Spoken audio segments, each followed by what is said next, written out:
August 16, 2025, Saturday. Narito pong muli ang Matang Pista para magbigay ng mga tips at giya para sa pakarera ng Metro Manila Turf Club, kung saan meron po tayong 7 pakarera na magsisimula sa ganap na alas 4 ng hapon. Tara, tumpisahan na po natin. Race number 1, the start of winner take all, covering races 1 to 7. 3-year-old maiden race placers. Dito po sa race number 1, pampremera ko po ang Atsak Tempo, kalok numero 2, Wild Conqueror. Si Wild Conqueror po ilang lumaban last August 3. Sa kanya pong barrier race, nagtala po siya ng magandang preba sa 1,200 meters na 1:12.4. Kung sakali pong di naman maganda yung tatakbo ni Wild Conqueror, kuha po akong pang-proteksyon, talok numero 1, Victorious Babylin. Si Victorious Babylin naman po yung lumaban din last August 3. Sa distansyang 1,400 meters, siya po ay nagtala ng prebang 1:27.2 nang siya ay sumigundo sa nanalong kabayan si OC Bound. Good luck po. Race number 2, the start of pick 6, covering races 2 to 7.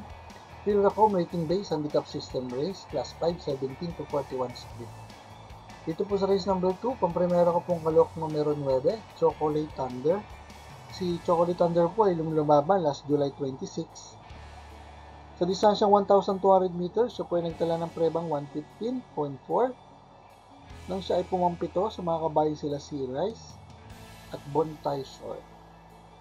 Ang huling panalo pong naitala ni Chocolate Thunder sa distansyang 1,400 meters ay nagawa niya last April 27. Siya po ay nagprebang 1:27.8 nang tinalo niya ng malayo ang mga kabayan sila Mahusay Ay at Ginebra. Kunin ko rin pong panigundo, kalok numero 12, Sky Story. Si Sky Story naman po ay lumaban last August 3 sa distansyang 1,400 meters. Siya po ay nagtala ng prebang 1:30.8 nang siya ay pumangsyam sa mga nanalong kabayan sila Dakota Elegance at Diamond Heart.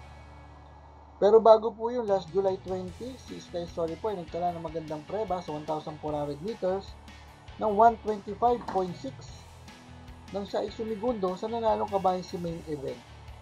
Kuha po akong pandihado, kalok numero 14, Ichiranran. Si Ichiranran naman po ay lumaban last August 2. Sa distansyang 1,400 meters, siya po ay nagtala ng prebang 1:29.4 nang siya ay pumang-apat sa mga kabayan sila Megan Maxine at Amor My Love. Good luck po. Race number 3, the start of pick 5, covering races 3 to 7. Pilracom rating base handicap system race, class 5, 17 to 41 split. Dito po sa race number 3, pampremera ko po mababaan sa laban, kalok numero 4, Gold Rush. Si Gold Rush po ay lumaban last August 9 sa distansyang 1,400 meters. Siya po ay nagtala ng prebang 1:29.6 nang siya ay pumang-apat sa mga kabayan sila Instant Notice at Captain Bob. Panigundo ko rin po, isa pa pong mga baba sa laban, kalok numero 6, Mythic Layla. Si Mythic Layla naman po ay lumaban last August 10.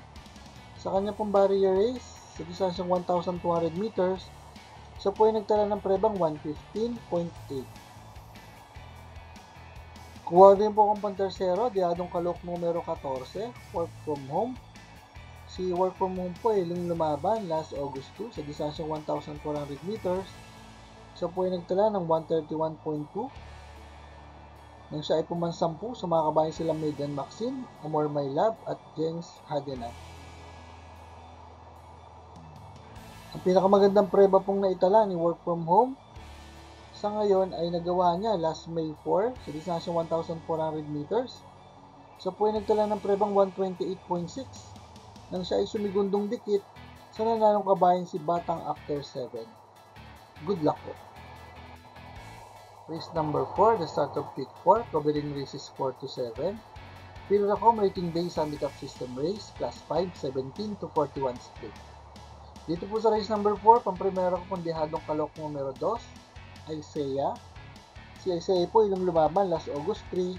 Sa distansyang 1,400 meters, siya po ay nagtala lamang ng prebang 1:29.8 nang siya ay pumang-anim sa nanalong kabayan sila Distant Thunder at Mr. Brown. Pero bago po yun, last July 6 sa distansyang 1,400 meters. Siya po ay nagtala ng mas magandang prebang 128.6 nang siya ay sumigundong dikit sa nanalong kabayan si Jewel of the Nile. Kunin ko pong panigundo ang nagpapadihadong kalok numero 6, California King. Si California King naman po ay huling lumaban last August 3. Sa distansyang 1,400 meters, siya po ay nagtala ng prebang 129 sarado nang siya ay sumigundo sa nanalong kabayan si Boss Pabale. Pero bago po yun, last June 22, sa distansyang 1,400 meters, siya po ay nagtala ng mas magandang prebang 128.2 nang tinalo niya ng malayo ang tumalo rin sa kanyang si Boss Pabale at Sheena Garth. Kunin ko na rin po ang malalamadong kalok numero 1 bilang pang third choice, si Malabon King. Si Malabon King naman po ay lumaban last August 2. Sa distansyang 1,400 meters, siya po ay nagtala ng prebang 128.4 nang siya ay pumang-apat sa mga kabayan sila Spaghetti Pababa, Balibel at Metal Strength. Good luck po.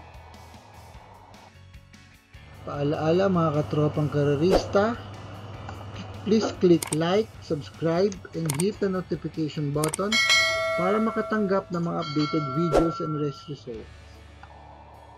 Race number 5, Firacom Rating Base Handicap System Race, Class 4, 42 to 56 split. Dito po sa race number 5, ang primera ko pang nagpapadihadong kalok numero 6, Full Combat Order. Si Full Combat Order po ay lumaban last August 6. Sa distansyang 1,200 meters, siya po ay nagtala ng prebang 1.14 sarado nang siya ay pumangatlo sa mga kabayan sila Instant Message at Golden Opportunity. Pero bago po yun, last July 27, sa distansyang 1,400 meters sa tatakbo nila ngayon, siya po ay nagtala ng magandang prebang 126.2 nang tinalo niya ng malayo ang mga kabayan sila Malibo, Princess at Hakim. Kunin ko pong panigundo ang diadong kalok numero 5, Big Battle. Si Big Battle naman po ay lumaban last August 10 sa distansyang 1,400 meters. Siya po ay nagtala ng prebang 127.2 nang siya ay sumigundo sa nanalong kabayan si Phil the Burn. Kunin ko pong pantersero ang kalok numero 1, High Dollar. Si High Dollar naman po ay lumaban last July 20 sa distansyang 1,400 meters. Siya po ay nagtala ng magandang prebang 125.6 nang siya ay pumang-apat sa mga kabayan sila Main Event, Sky Story at Mabuhay. Good luck po. Race number 6, the penultimate race, Firacom Rating Base Handicap System Race, Class 5, 17 to 41 split. Dito po sa race number 6, primera ko pong kalok numero 13, Autumn Shower. Si Autumn Shower po ay lumaban last July 9. Sa distansyang 1,200 meters, siya po ay nagtala ng prebang 113.6 nang siya ay sumigundo sa nanalong kabayan si Super Tatiana. Pero bago po yun, si Autumn Shower po ay lumaban sa distansyang 1,400 meters. Natatakbuhan nila ngayon last June 22 kung saan siya po ay nagtala ng magandang prebang 126.6 nang tinalo niyang malayo ang mga kabayan sila Badabing at Arrogante. Kunin ko pong panigundo ang diadong kalok numero 14, Go Aidan Go.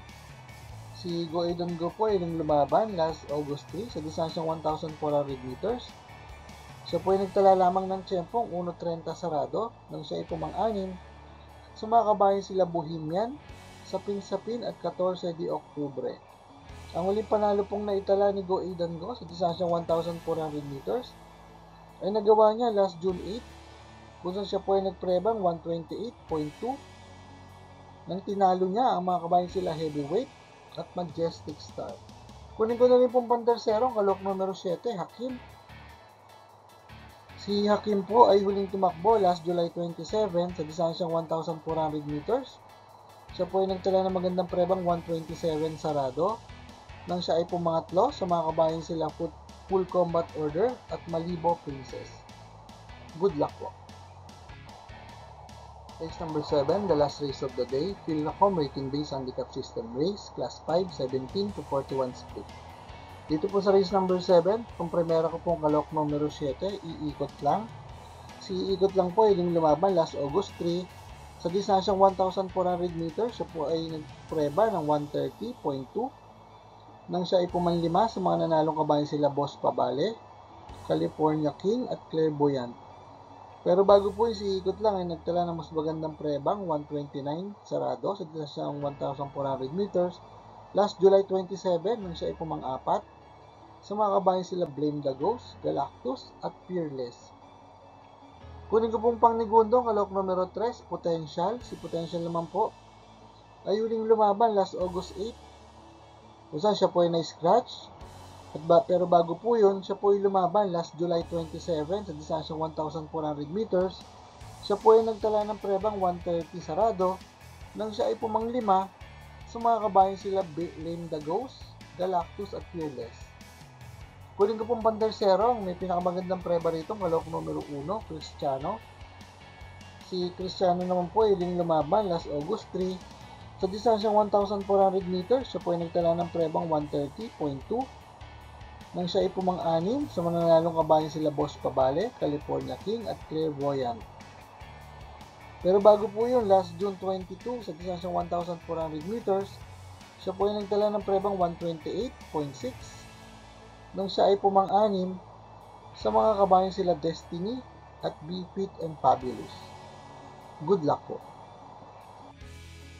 For the complete results of these previous races, you may watch the Batang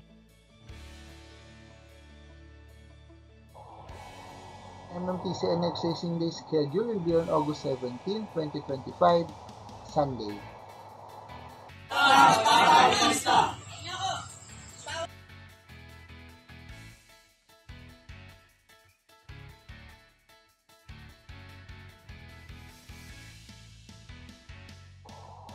Shoutout po natin ating mga kapisa na sina Sir Andy Policarpio, Sir Max Co, Sir Celestino Abero, Sir Richard Co, Sir Willie Fay, Sir Ben Ampere, Sir Arthur Galang, Sir Bernie Angeles, Sir Ber Muhammad, Sir Renato Javier, Sir Bobby Saisos, at Sir J. Kilakite Adventure. Maraming salamat din po sa ating mga bagong subscribers at mga kapista. Sa mga nais po makatanggap na updated race results and dividends at mag sa karera, please like, share, and subscribe sa ating Batang Pista channel. Click the notification bell para makareceive ng mga bagong videos. Paalaala mga kapista, ng karera po ay ating libangan lamang at gamitin lamang pong sobra sang ayon sa ating kakayanan. Good luck and happy racing to all!